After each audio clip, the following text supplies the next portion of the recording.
Look at Donnie. There's an image of him in a Hawaiian shirt and sunglasses and flip-flops, sitting by his pool at his house on Francis Street.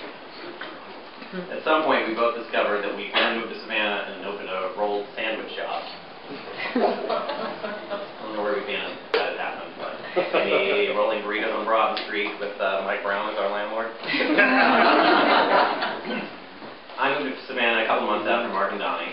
It was a 15-hour driving odyssey towing a U-Haul with my girlfriend, who wouldn't speak to me the entire drive, and a cat that wouldn't shut up the entire drive. We arrived about 3 a.m. on a cold night to find that Donnie had been at the house earlier and turned the heat on in my new home. Vintage Don Callahan. As if moving to Savannah at the same time, from the same place, to the same street wasn't enough, I decided to follow Donnie into real estate and Mofford Staples. In the early days, I used to see Donnie heading to the office on his scooter. If the weather was bad, he might drive his old cabriolet with its leaky convertible top. So within a year, I too was driving my own leaky top convertible to the office. We both might show up slightly damp in Mofford Staples with rain. When he started there, I used to kid him that his name, Don Callahan, was too normal sounding for him to be successful. He'd need a name like Dickie Mofford or Addison Dodd.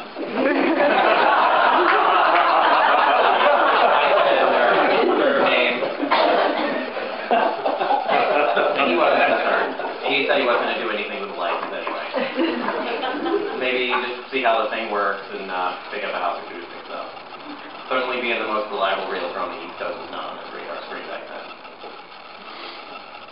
First investment property that Mark and Donnie picked up was a little duplex on Maha. It was an elderly woman in one unit. We've been there for years, paying $125 a month for rent. The initial plan to raise her rent, I think, morphed into advocating to her for social services, letters to the editor, the mayor, buying her groceries, caring for her when she was sick. I think after 8 years of collecting her $125 a month rent, she was too ill to live there, and her health failing, they helped her move in as a Rosa Sharon. In those early days working at Mofford Staples in the basement office, Donnie was the first person I'd go to for advice. Even then, he was way ahead of the curve in many ways, perhaps too many. Way before being green was cool, he tried to better the office by suggesting we reuse or recycle some of the paper that we go through in the real estate business. He put a box under the main printer, in the office that was supposed to be used for recycled paper. One day, he pulled a piece of paper out of that box, ran it through the printer, and discovered his horror that a piece of gum that somebody had stuck in the paper trying to print. I wish I could have been there to see the look on Dickie's face. The paper conservation plan that Donnie had initiated had caused the company its only Well, now hundreds of houses, thousands of clients, and trillions of cell phone minutes later, he's being recognized for his outstanding achievements. And it's well deserved. He's worked hard. And through all this time, he's still the same kind, caring, compassionate person I met more than a dozen years ago by that pool. Congratulations.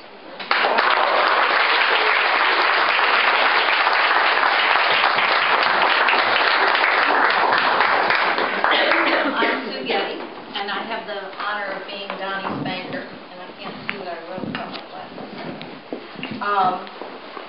Donnie appeared in my office several years ago just to introduce himself, tell me that he was in Savannah and that he was planning to buy and sell some real estate.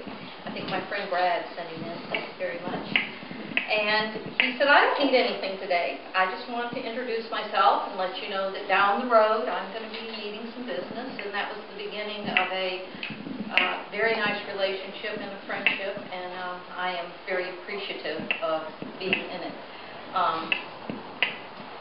I've had the opportunity both to receive referrals from Donnie and to refer some business to him, and I have found that he's given the client stellar care every time.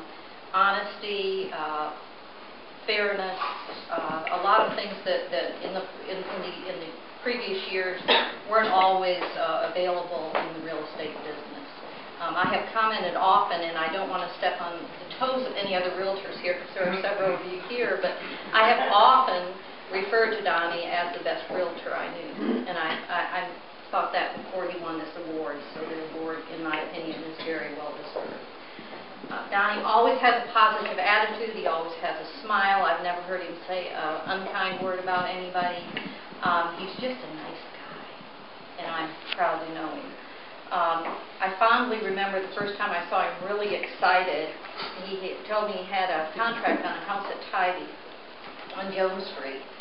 And I said, oh, good, you know, where is it? Tell me about it. And I always pull up things on the website and look at them. And when I looked at it and I knew what he was paying for it, I was horrified.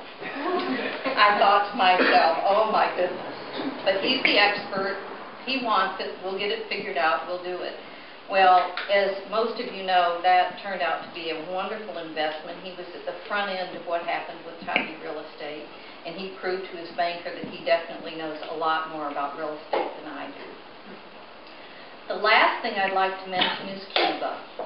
I couldn't let this opportunity without mentioning a phone call early one morning from Cuba. And we are here, and we don't have any money, and can you please send us some money? My first response was, of course. You know, I'll be glad to send you some money. Let me check into it. And I said, but I don't know about Cuba. So I said, call me back in a couple hours or later in the day. And little do I know, they're having to borrow the porters to call me.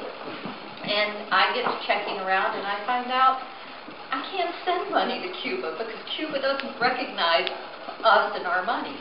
And that began a week of frantic phone calls and promises of money. I know Brad tried to send the money, didn't get there, and I was trying to do everything I could, but I would like to end with, we got him money. Towards the end of the week, it was hand-delivered. So any of you that don't bank with me, now you know why you should. Have money hand-delivered to our excellent client in Cuba. And I can't